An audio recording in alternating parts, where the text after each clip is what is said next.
1000 रुपये फीस है उनकी, उन्होंने अपने 1000 रुपये फीस के लिए जो है ना मेरी गर्दन खराब कर दी। इस तरीके से पूरी पकड़ के मुंह मार दी। मैं बोल भी रहा था तकलीफ है मुझे, लेकिन वो नहीं समझे मेरी बात। अभी 4 दिन पहले ही मेरे पास एक पेशेंट आई जिनके सीने में दर्द था और वो गर्दन पे आया और गर्दन से हाथ में जा रहा था। साथ में दूसरे डॉक्टर की प्रिस्क्रिप्शन भी लेकर आई थी। तीन ईसीजी उसके पास थी। एक ट्रोपोनिन आई का टेस्ट था। पहली ईसीजी भी नॉर्मल, दूसरी ईसीजी भी नॉर्मल, तीसरी ईसीजी भी नॉर्मल, ट्रोपोनिन आई टेस्ट भी उसका नॉर्मल था, ब्लड प्रेशर भी नॉर्मल। पेशेंट की एज तकरीबन 35 एज थी, फीमेल पेशेंट थी। जब भी मरीज़ हमें कोई तकलीफ़ बताता है तो हमारा जहन फ़ौरन जो है वो चला जाता है डायग्नोसिस की जानिब, और फिर हम सोचने लगते हैं कि इसके क्या टेस्ट कराए जाएं और क्या इसकी इन्वेस्टिगेशन हो, एक्सरे कराएं, एमआरआई कराएं, लैब टेस्ट कराएं। तो ये हो जाता है शॉर्टकट। फाइनल ईयर में के एग्ज़ाम में अगर कोई स्टूडेंट कहे कि ये मरीज़ है इस तकलीफ़ के साथ आया है तो आप क्या करेंगे, और अगर उस स्टूडेंट ने ये कह दिया कि मैं इसके फ़लाँ टेस्ट कराऊंगा, तो पहली फुर्सत में उसे फेल कर दिया जाएगा। क्योंकि जब भी कोई मरीज़ अपनी तकलीफ़ बताता है तो पहले उसकी तकलीफ़ को सुनना है गौर से, फिर उसके बाद इस तकलीफ़ की हिस्ट्री देखनी है कि इसकी हिस्ट्री क्या है, जिसे कहते हैं हिस्ट्री ऑफ प्रेजेंटिंग कंप्लेन। अब इसकी जब हिस्ट्री लेंगे तो फिर हमारी डायग्नोसिस क्लियर होती चली जाएगी, और एग्ज़ामिनेशन जब करेंगे तो मज़ीद क्लियर हो जाएगी। लैब इन्वेस्टिगेशन उसके बाद में आती है। तो ये पूरा प्रोटोकॉल होता है। जैसे कि अब ये पेशेंट हमारे पास आई हैं, तो अब हमने इनसे पूछा कि ये तकलीफ़ की हिस्ट्री के बारे में। तो जब उसने बताया हमें कि सीने से दर्द उठता है और ऊपर आता है और बाजू में आता है, जाहिर है 3 ईसीजी लेकर आई हैं, ट्रोपोनिन टेस्ट भी करा कर आई हैं, तो सबसे पहले जो जहन आता है वो यही आता है, जहन में जो बात आती है कि यार ये दिल का दर्द तो नहीं है कहीं। अब दिल के दर्द से मुताल्लिक सवालात पूछे जाएंगे मरीज़ से कि भाई ये दर्द जो आपको है ये आया मुस्तकिल है या कम या ज़्यादा होता है। अगर कम या ज़्यादा होता है तो कब कम होता है, कब ज़्यादा होता है। तो अब दिल से मुताल्लिक हमने सवाल पूछने इससे, तो अब ये पूछना हमने कि आया चलने से तो दर्द तेज़ नहीं होता, सीढ़ियाँ चढ़ने से दर्द ज़्यादा नहीं बढ़ता, खाना खाने के बाद तो दर्द ज़्यादा नहीं होता। तो जब उसके जवाब आ जाएंगे नेगेटिव में, मनफी के, कि मेरा दर्द एक जैसा रहता है, चाहे मैं सीढ़ियाँ चढ़ूँ, चाहे मैं खाना खाने के बाद और तेज़ चलूँ, तब भी दर्द मेरा एक जैसा ही रहता है। लेकिन जब मैं कोई मूवमेंट करती हूँ या करता हूँ तो फिर मेरा दर्द बढ़ जाता है। फिर उसका ब्लड प्रेशर देख लेते हैं, ईसीजी तो करा के आई है, वो तो नॉर्मल है। तो सिर्फ हमने उससे दिल से मुताल्लिक सवालात पूछे तो डायग्नोसिस में जो दिल की तकलीफ़ थी वो एक तरफ हो गई। दिल की तकलीफ़ जो है, हार्ट अटैक की तकलीफ़ 2 तरह की होती है। एक तो ये कि कोई शदीद अटैक हुआ, उसमें शदीद सीने में दर्द हुआ, बाजू में आया, पसीना आए, तो वो अटैक है। लेकिन दूसरा दर्द कहलाता है इस्कीमिया का, जिसे एंजाइना भी कहते हैं। एंजाइना भी 2 किस्म का होता है।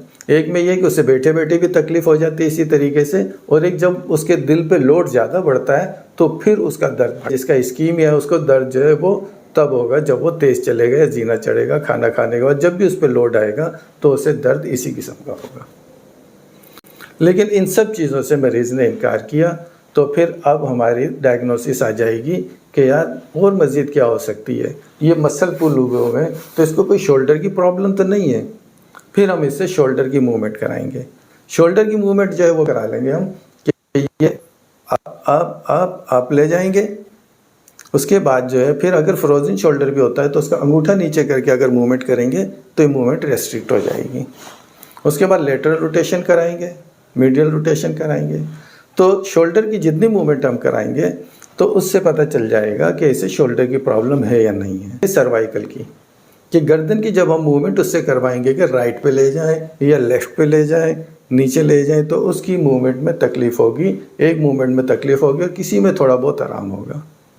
लेकिन चूंकि यहाँ से दर्द आ रहा है, वो सीने में भी जा रहा है और बाजू में भी जा रहा है। इस दर्द की वजह यह है कि इनकी जो सर्वाइकल मसल है वो स्पैज़म में आए हुए हैं, गर्दन के पट्टे खिंचाव में आए हुए हैं। हमने इनसे फिर जो है एक्सरे मंगवाया कि यार ये एक्सरे करवा के ले आइएगा और ये दवाई भी लीजिए। तो 2 दिन के बाद जब आई तो वो अपना एक्सरे लेकर आई, वो था ये। इस एक्सरे में जब आप देखेंगे कि ये जो सर्वाइकल के जो स्पाइन है ये बिल्कुल सीध में है, एक दूसरे के ऊपर है। एक नॉर्मल कर्वेचर होता है, वो भी हम आपको दिखा देते हैं। देखिए ये नॉर्मल एक्सरे, इस नॉर्मल एक्सरे में आप देखेंगे कि एक कर्व बना हुआ है। सर्वाइकल जो पेन है इसमें देखेंगे कि मसल जो स्पाज्म की वजह से बिल्कुल इसका कर्व ख़त्म हो गया है। इसकी जब हम रिपोर्ट पढ़ेंगे तो इसमें लिखा आएगा loss of normal curvature due to muscular spasm. अब जब ये मसल स्पाज्म में आ जाते हैं, पट्टों में खिंचाव आ जाता है, तो कुछ टेंडन या लिगामेंट किसी वजह से वो नर्व जो है कंप्रेस होती है, उसको यहाँ से इरिटेशन होती है, तो ये रेफर दर्द होता है। हमारे सीने में भी आ सकता है, बाजू में भी आ सकता है। तो ये दर्द हो गया सर्वाइकल मसल की वजह से। इसके अलावा जो यहाँ पे दर्द आता है सर्वाइकल में, वो थोड़ा 50-60 साल के बाद, जिनको हमारे फेफड़े के ऊपर वाले लोब, लंग्स के अपर लोब में अगर कैंसर हो और वो कैंसर ऊपर तक आके उन नर्व को जो हमारी गर्दन से आके बाजू में जा रही है उसको इरिटेट करें, तो फिर ये दर्द भी उस कैंसर की वजह से हो सकता है।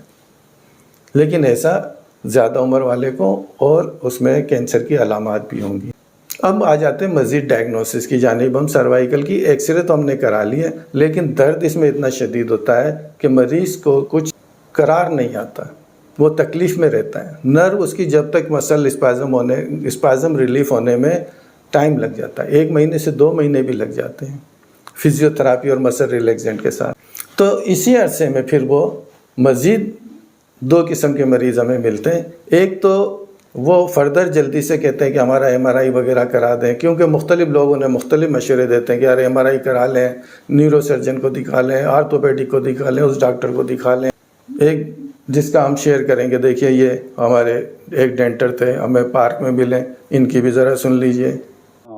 मेरे सोते में गर्दन रह गई थी, वो एक है मलने वाले अपना ये मूसा कॉलोनी में मामा हुसैन के नाम से नेट पे भी है।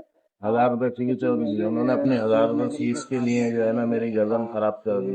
इस तरीके से पूरी पकड़ के मुंह मार दी। मैं बोल भी रहा था तकलीफ है मुझे, लेकिन वो नहीं समझे मेरी बात। 1000 रुपये फीस है उनकी, उन्होंने अपने 1000 रुपये फीस के लिए जो है ना मेरी गर्दन खराब कर दी। इस तरीके से पूरी पकड़ के मुंह मार दी। मैं बोल भी रहा था तकलीफ है मुझे, लेकिन वो नहीं समझे मेरी बात। तो उसकी वजह से मेरे पट्टों में खिंचाव आ गया। पट्टों में जो खिंचाव आया तो उसने मोरों को डैमेज किया। मोरों ने शायद कोई वैन है जिसको डैमेज किया, जिसकी वजह से मेरे हाथ सुने। तो उसके लिए मुझे चिराग गोरी साहब ने जो है ना कॉलर लगाया था कि मेरी गर्दन थोड़ी सी यहाँ पे आया हूँ मैं, टेस्ट कराए थे, MRI कराई, तो उसमें भी यही आया कि 2 मोरे जो है थोड़ा सा डैमेज है।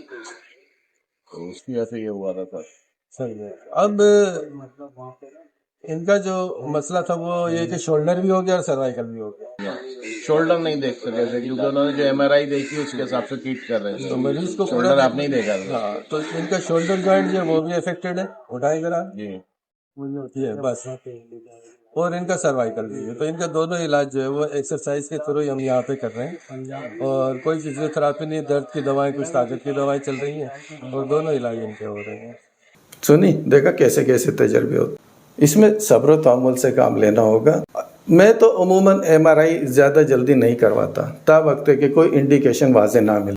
अगर मरीज़ विलिंग हो कि नहीं मेरी जो है वो आप MRI करा दें, तो फिर उसका MRI लिख देते हैं। फिर भी मैं समझाता हूँ कि देखें MRI के बाद भी इलाज यही चलेगा, और MRI से पहले भी यही इलाज चलेगा। इलाज में तब्दीली होगी तो फिर होगा। जिनको मैंने मना किया उन्होंने डॉक्टर चेंज किया, और उस डॉक्टर से MRI करवाने के बाद फिर मुझसे रब्ता किया कि डॉक्टर साहब हमने MRI करा लिया, और डॉक्टर के पास गए तो ये दवा देख लीजिए। अब मेरे पास ऐसा ही एक पेशेंट आया था कंफ्यूज डायग्नोसिस के साथ कि उसने अपना हाथ जो ऐसे लपेटा हुआ था रुमाल में और गर्दन से लटकाया हुआ था। वो कह रहा था कि बहुत कंधे में दर्द है, बहुत कंधे में दर्द है। जब मैंने रुमाल उतार के उसकी शोल्डर की मूवमेंट करवाई तो शोल्डर की मूवमेंट तो पूरी थी, लेकिन गर्दन की मूवमेंट उसकी रेस्ट्रिक्ट थी। गर्दन की मूवमेंट में उसे तकलीफ़ हो रही थी। तो मैंने उसे बताया कि भाई देखो, ये जो आपका दर्द है ये कंधे की वजह से नहीं, गर्दन की वजह से। इस गर्दन की दवा लें, फिजियोथेरापी मेडिसिन लें, कुछ एक्सरसाइज बता रहा हूँ वो ये कर लीजिए तो आराम आ जाएगा। तो तकलीफ़ उन्हें बहुत ज़्यादा थी। शोल्डर में आए थे, सर्वाइकल की बताया, वो हटा दिया, तो जल्दी से उन्हें यकीन भी नहीं आया। फिर पहुंचे न्यूरोसर्जन के पास और वहाँ से उन्होंने MRI करवा के और फिर मुझसे कहा कि ये देख लें यार, ये MRI कराया है और ये कराया, दवाएं देख लें। तो इस तरीके से इस तकलीफ़ में काफ़ी कन्फ्यूजन हो जाती है डायग्नोसिस में। जब भी कोई तकलीफ़ आए और जब भी कोई मरीज़ डॉक्टर के पास तकलीफ़ में आए तो हमारा ये फ़र्ज़ बनता है कि उसकी तकलीफ़ सुने और बिल्कुल तरीक़ेकार से चलें, थोड़ा सा टाइम दे दें। नज़ला खांसी बुखार के जो रूटीन वाले पेशेंट हैं उनको तो जल्दी देख लीजिए, लेकिन जब इस तरह कोई तकलीफ़ में आता है तो फिर मैं ख़ास तौर पे उन्हें टाइम देता हूँ और उन्हें चेक करता हूँ। अब ये बड़ाई मैं नहीं कर रहा अपनी, ये एक तरीका मैंने अपना लिया। इससे ये कि मरीज़ के पैसे बच जाते हैं, उसके जो है वो विज़िट बच जाते हैं और परेशानियों से बच जाता है। अब अगर मैं उसे जो है उसको दर्द नहीं आ रहा, बजाय मैं उसकी काउंसलिंग करने के, उसे समझाने के कि यार 1 महीना लगेगा दर्द में, इसकी एक्सरसाइज भी होगी, मेडिसिन भी होगी और जो तुम्हें स्ट्रेस है, जो तनाव है, टेंशन, उसे भी थोड़ा कम करें, तो इसमें थोड़ा टाइम लगेगा। MRI की इसमें ज़्यादा ज़रूरत नहीं पड़ती, एक्सरे हो गया काफ़ी है। दूसरे दिल के भी टेस्ट हमने करा लिए, आपके कोलेस्ट्रॉल वगैरह वो भी ठीक है, तो आप ज़्यादा परेशान ना हो, इस तरह दवा लीजिएगा, इस दवा से आराम आ जाए। लेकिन फिर भी अगर वो इंसिस्ट करता है तो फिर उसे लिख देता है MRI की रिपोर्ट वही आती है कि यार मसल स्पाज़म है, सर्वाइकल का जो कर्व है नॉर्मल वो नहीं रहा, स्ट्रेट हो गया, तो टाइम लगता है, ठीक हो जाते हैं। तो आज हमने आपसे डिस्कस किया डायग्नोसिस के गर्दन का दर्द जो किस तरह से कंफ्यूज कर सकता है कि ये दिल का है या शोल्डर का है या कोई और तकलीफ़ है। तो हम एक प्रॉपर डायग्नोसिस में आ जाते हैं कि ये सर्वाइकल पेन है और गर्दन के पट्टों के खिंचाव की वजह से इसका मैनेजमेंट होगा थ्रू प्रॉपर। तो मैनेजमेंट हम आपको नेक्स्ट वीडियो में आपसे शेयर करेंगे। उस मेडिसिन जो है उसके इफ़ेक्ट और साइड इफ़ेक्ट भी आपसे शेयर करेंगे और सर्वाइकल से मुतालिक जो एक्सरसाइज है वो भी हम आपसे शेयर करेंगे। सर्वाइकल कॉलर की क्या अहमियत है, आया लगाना चाहिए या नहीं लगाना चाहिए, और इसकी एक्सरसाइज ये हम आइंदा की वीडियो में आपसे शेयर करेंगे। उस वक्त तक के लिए आपसे इजाज़त चाहते हैं। अल्लाह हाफिज़।